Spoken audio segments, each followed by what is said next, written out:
Discovering Alabama is a production of the Alabama Museum of Natural History.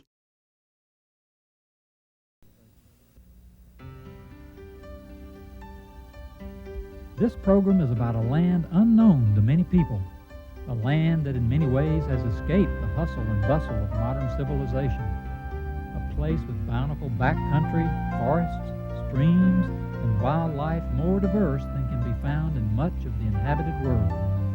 Come along with me as we explore the natural wonders of this land. Come along as we discover Alabama.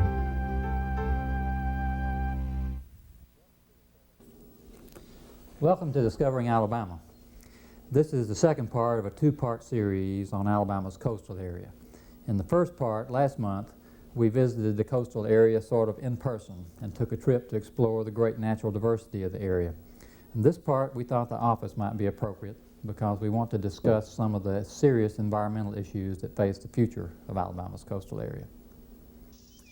In last month's show, we noted that Alabama's coastal area is in Mobile and Baldwin counties. And we sort of took a sweeping tour through the southern reaches of Baldwin County to observe the great natural diversity associated with Alabama's coastal area. We began the show last time on Perdido River in East Baldwin County, where we observed that Alabama's coastal area includes some of the more exciting wild and remote wetlands in the nation. Wetlands that are also a haven for wildlife, and that also harbor many secluded places with a certain pristine beauty.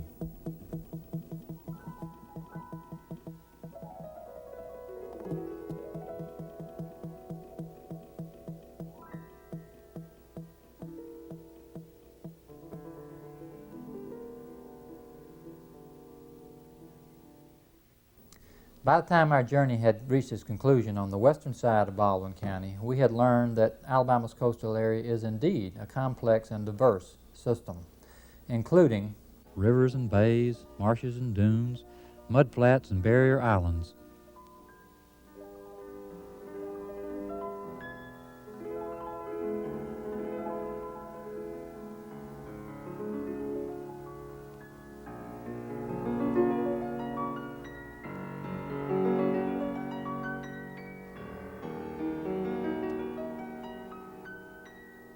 And, of course, our beautiful, beautiful beaches.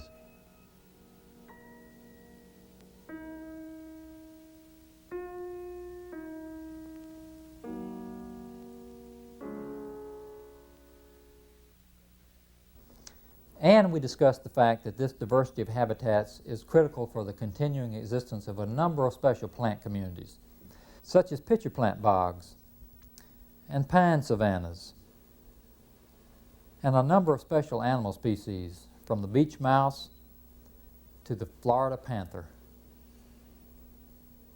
In addition to the widely known bird sanctuary on Dauphin Island, Alabama's coastal area has recently become known because of a new nesting site for the brown pelican, an endangered species. This nesting site is in Mobile Bay and is partly a result of human intervention and also suitable surroundings, suitable wetland surroundings, and serves as a station for banding young pelicans in studies by the U.S. Fish and Wildlife Service and the Alabama Department of Conservation and Natural Resources. These studies are aimed at bolstering the brown pelican population. These officials emphasize the importance of healthy wetlands to the survival of such creatures. Anything that disturbs our wetlands will eventually harm the pelican. The actual space they need is also important now. They need water space for fishing. They have plenty of that, and I don't foresee any problem there. The main thing is going to be the space on land, which is a demand from the public and also for wildlife. During last month's program, we emphasized that Alabama's coastal area is important not only ecologically, but also economically, providing for a fisheries industry that brings the state an annual return of over $130 million.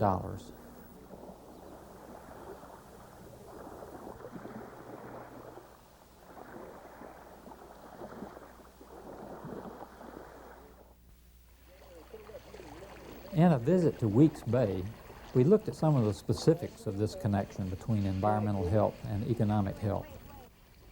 All right, right, now what we caught that time, these are menhaden. It's a commercially important fish. They make Rust-Oleum paint out of these. They have a high oil content. These are young ones. It's a very abundant fish in Mobile Bay, in Weeks Bay. These are silver sides. Here's a tiny little white shrimp. Here's another little white shrimp. Most of the things you catch in a tidal creek are juveniles, juvenile crabs, juvenile fish of various kinds. Weeks Bay is a nursery area. This is a tidal creek, and it's a nursery area for a large percentage of the seafood that we utilize. Flounders and crabs and shrimp and speckled trout and things like that use this area as a nursery ground. So these are small white shrimp. They'll be large enough to catch in a few weeks because they grow very rapidly. We also learned that through the initiating efforts of local citizens and organizations, with the support of the Nature Conservancy, Weeks Bay may soon be designated as a national estuarine sanctuary. As such, it can be considered an example of positive action on behalf of protecting our coastal resources. Across the bay, you can see on the west side of the bay we have about another 1.5 miles of frontage that consists of about 360 acres. However, several other places in Alabama's coastal area represent what can happen when adequate protection is not taken. Our visit last time to Oyster Bay is a case in point here.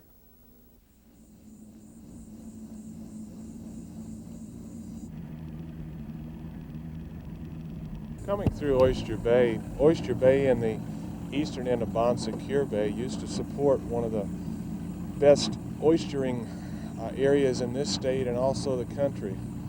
Oysters were highly prized because of their good taste and quality. In recent years, Oyster Bay has been closed down by the health department due to buildup of bacterial populations. It's also, we have a lot of sedimentation in the area, which will, sediments will come in, suffocate small oysters, so we're having a problem with the oysters that are growing here, even though they can't be legally harvested. If we compare the promising future of Weeks Bay with the harmful impacts that have occurred to Oyster Bay, we see that we have a choice about the environmental future of our coastal area. The question of which future we should choose is perhaps best approached by looking first at current trends affecting the resources in the coastal area. When we would go out 10 years ago, we could go out, catch a mess of fish.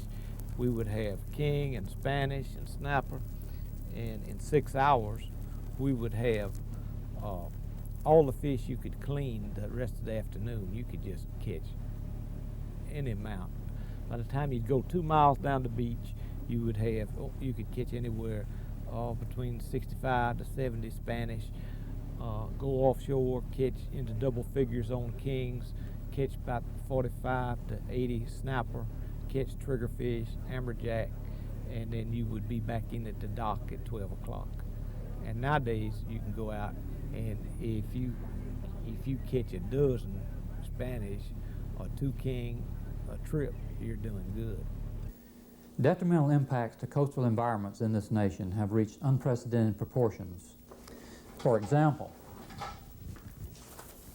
each year in this country, we lose approximately 300 to 400,000 acres of wetlands as a result of growth and development activities. We have all this estuary in here, this wetlands, and then it's just about getting to be a vanishing breed. We don't have much of that left anymore, so we're going to have to preserve what we got. Impacts related to this trend have already occurred in Alabama to the point that the Alabama Department of Conservation reports as much as 50% of Alabama's coastal area has been moderately degraded, 35% has been severely degraded, and only 15% can be considered in a truly quality natural condition. When you see this water, when it was pretty and loaded with fish, and then to see it now where it's just, everything's about gone, it really upsets you because you know they're not going to have it later on. You may recall from our last show that the coastal area is defined technically by experts as being that portion of land that extends inland to where the elevation reaches 10 feet above sea level. That gives us a band that runs from Florida around to Mississippi and follows approximately parallel to the coast. About halfway into last month's show, we took a little airplane ride to get a wider view of some coastal area locations. Let's return to that vantage point for a minute as we consider the overall big picture about what's happening to Alabama's coastal region.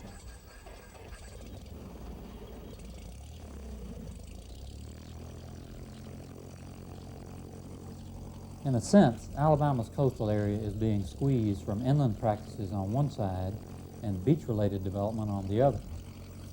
A predominant inland activity in the coastal counties is farming, which requires disturbances to many hundred thousands of acres of land on a seasonal basis. Now let me say, in Alabama at least, we still appreciate our farmers, and we recognize the important contribution they make in the way of food and fiber and to the state's economy. But in the coastal area, though, we have to be very careful with farming practices so as not to damage critical aspects of coastal ecology.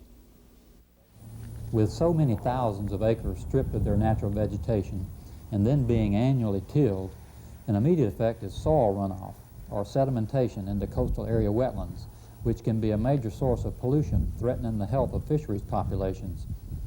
In addition, increasing use of pesticides and insecticides poses a similar pollution threat, since these also drain into wetland areas.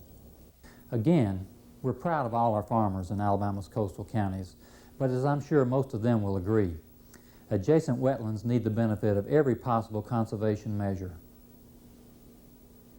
On the other side of the coastal area are the rapidly expanding impacts of beach development. In 1979, prior to Hurricane Frederick, there were but 5 small condominiums in Gulf Shores.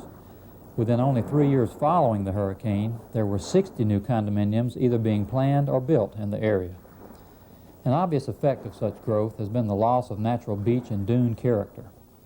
There are other serious impacts, though, too. On this island, which is a wildlife refuge, this is a bird sanctuary, and right in here, they want to put an 82-unit hotel, and they want to take this landing ramp, the state park right over here, where they can ferry the people across to the island. And I think it ought to be left alone and leave it, for the public, and just leave it that way. The blue heron and just all the wildlife stays right there on that island. That's a great blue one. He's going over there to where he nests. And that's where they want to put a 82-unit hotel, which ought to be left as a wildlife refuge, and don't just leave it alone.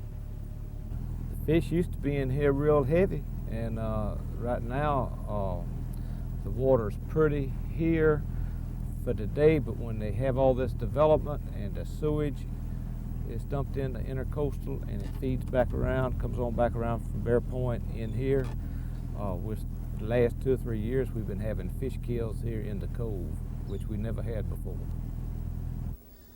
In the squeeze between the inland development and beach development activities are numerous other impacts. 3 major environmental concerns currently listed by the U.S. Fish and Wildlife Service for coastal Alabama are the impacts of increased amounts of domestic and industrial pollution, dredging, and diversion of freshwater flow. A related impact to coastal wetlands that often goes unrecognized can be attributed in part to the continued clearing and paving of increasing acreage within the coastal area. The rapid runoff of excessive rainwater from these sites poses serious biological threat to estuary systems that are dependent on the proper mix and variation of salt water with fresh water. So we see that there are many ways that the coastal environment can and is being altered. Now, does this mean that Alabama's coastal area is all gloom and doom? Not really.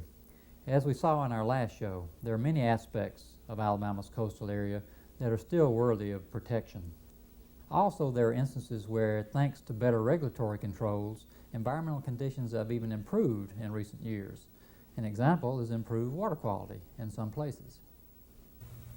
And the research and management efforts of such agencies as the Alabama Geological Survey, the Alabama Department of Conservation and Natural Resources, and the Alabama Department of Environmental Management are likely to bring further improvements in several areas. Still, the increasing rate of coastal area growth and development is causing many people to wonder about the long-term environmental future of the region. A growing list of environmental issues suggests that the eventual impact could be rather broad.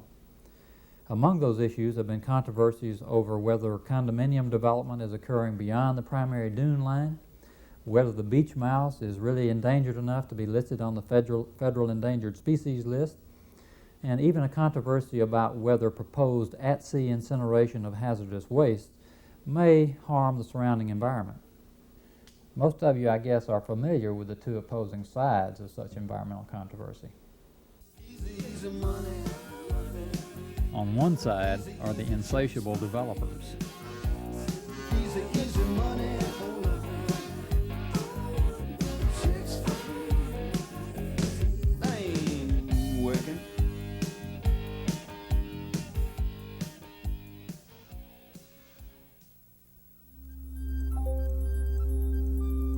On the other side are the radical environmentalists.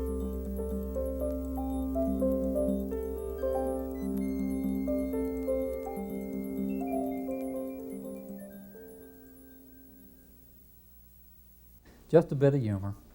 Actually, most environmental issues are not simple to analyze, nor can most earnest participants in those issues be so simplistically categorized.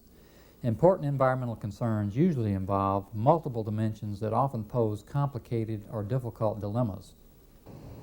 One of the overriding dilemmas is, of course, that while most of us want the environment to be kept clean and natural, we also want the comforts and conveniences of modern living. As a result, there are probably going to be few easy solutions to many of our environmental concerns. Recognizing all this, though, let's just wonder out loud for a bit about how environmental change might ultimately affect the overall character of living conditions in the coastal area, say 50 years or more into the future. We don't often have the opportunity to be able to consider the future in broad and open terms. In fact, today many environmentally related issues are examined separately, with little opportunity to consider possible long-term cumulative consequences.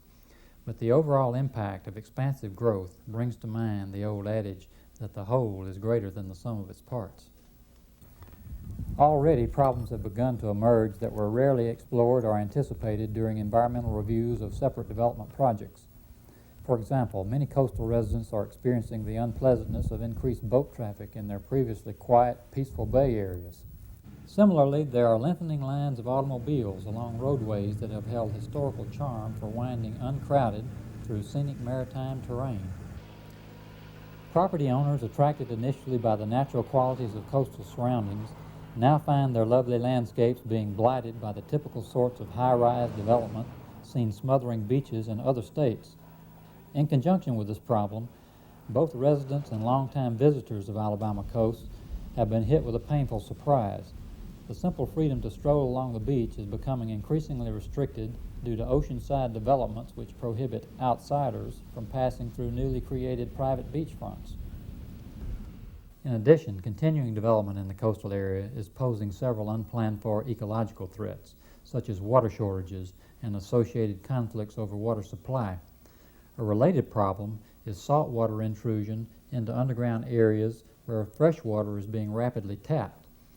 Increased sewage is also a problem because coastal hydrology is frequently not suited to large amounts of sewage disposal. Of course, not all coastal area development is bad. It's the unplanned and perhaps excessive growth that we're worried about.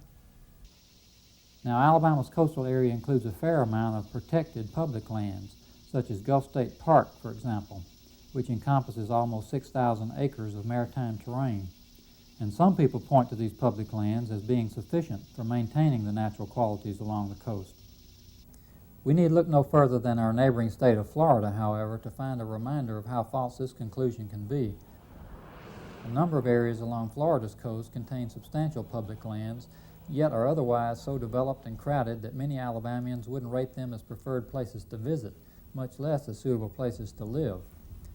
Furthermore, public lands near a high-growth area can themselves become overcrowded and overused, resulting in a host of imposed rules, restrictions, and permit fees with which Alabamians have heretofore not been burdened.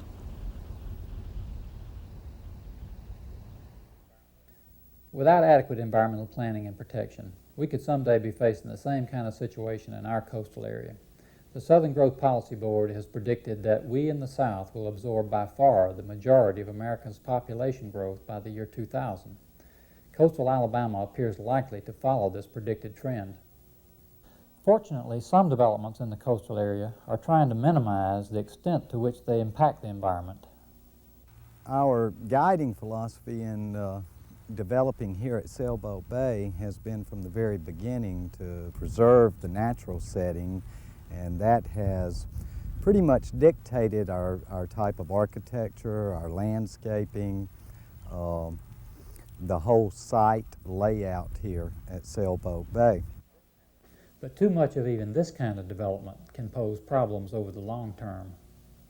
In a 1977 publication entitled Guiding Growth in Alabama, the Alabama Development Office contends that already a growing problem in some parts of the state is the loss of open space and critical natural areas. ADO officials pose 3 questions for the state at large which have immediate application to coastal Alabama. 1, how can the state continue its primary goal of economic development and still retain the most valued of rural Alabama's features, a quiet, clean, uncrowded living environment? 2, how can certain valued features of the land and waters of the state be retained for posterity without undue economic cost to the public or private landowner? And 3, how much of the state's growth should be left free to the marketplace mechanism, and what should local and state governments do to encourage growth in a manner that best serves the public good? Perhaps the big environmental question facing the future of our coastal area is, will we have the vision to consider the full range of environmental and economic possibilities and to plan for the best kinds of growth? Will we have the courage to control the urge for short-term dollar gain in favor of long-term protection for the natural qualities and unique livability that currently characterize our coastal area? Let's hear what several experts have to say about how well we're addressing this question today. We are frittering away living resources piecemeal, and it doesn't seem to enrage people or upset people that there's 5 acres here and 10 acres here and a bad year here and a bad year there and a bad year here for commercial harvest. It's small, it appears, but when you put all the smalls together, it's a big problem.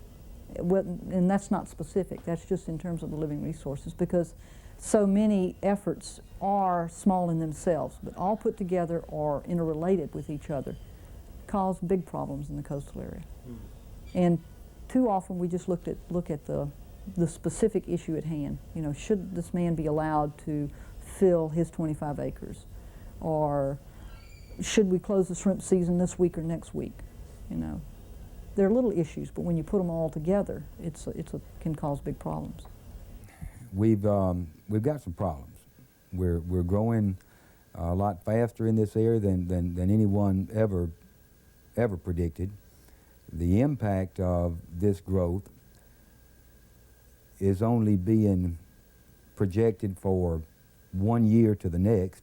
We don't have an opportunity to really look way down the road, 20 years from now, when your children are down here trying to utilize this resource or trying to have shrimp or oysters that are produced in Alabama waters. And so I think that unless we get away from reacting to crises and start really looking down the road and putting all of the good minds that we have, both state, federal, local, all focused towards one common goal of projecting what kind of environment we want 20 years from now, and then working out some mechanism for seeing to it that that type of environment is met 20 years from now by what we do right now. There are numerous planning efforts going on. The meeting the long-term impacts of the area or long-term needs of the area will depend on the cooperative efforts between the different agencies, both federal, state, and local, that are involved in planning, how those plans are coordinated, and the change from time to time in national and state policy, as well as local needs and interests that change from time to time.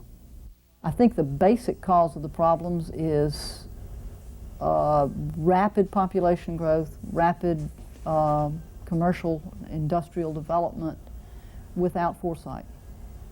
I think we need to kind of regroup and look at what we have now, what our priorities should be, whether or not we've had any priorities in the past, and come to some kind of consensus of what we want the coastal area of Alabama to be like in the future and what it's going to take to get there. The plans and choices we make now to maintain the natural environment will do much to determine the future of our coastal area in the year 2000 plus.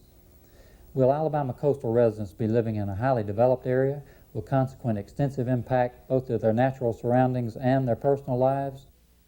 Or will they be living in a quality environment with a modest population, plentiful undisturbed natural areas, and our traditional easy southern way of life? Unless the right directions are chosen, at risk may be some of the most special aspects of Alabama's wonderful natural heritage. Well, that's our show for this time. I hope we've raised some meaningful questions. That's our purpose, at least. I know I don't have all the answers. Sometimes, though, the first step towards finding the answers is to raise the questions. So we hope you've enjoyed the show, and if you have, please let us know. Send your comments to Discovering Alabama, Box 7, University of Alabama, 35486. And the one thing that I know we can say directly to you is that the conservation of Alabama's outdoors is one of the most important issues that faces the future of our state, and it's all of our responsibility to take care of it. So, until we meet again, remember, the nature of life is nature.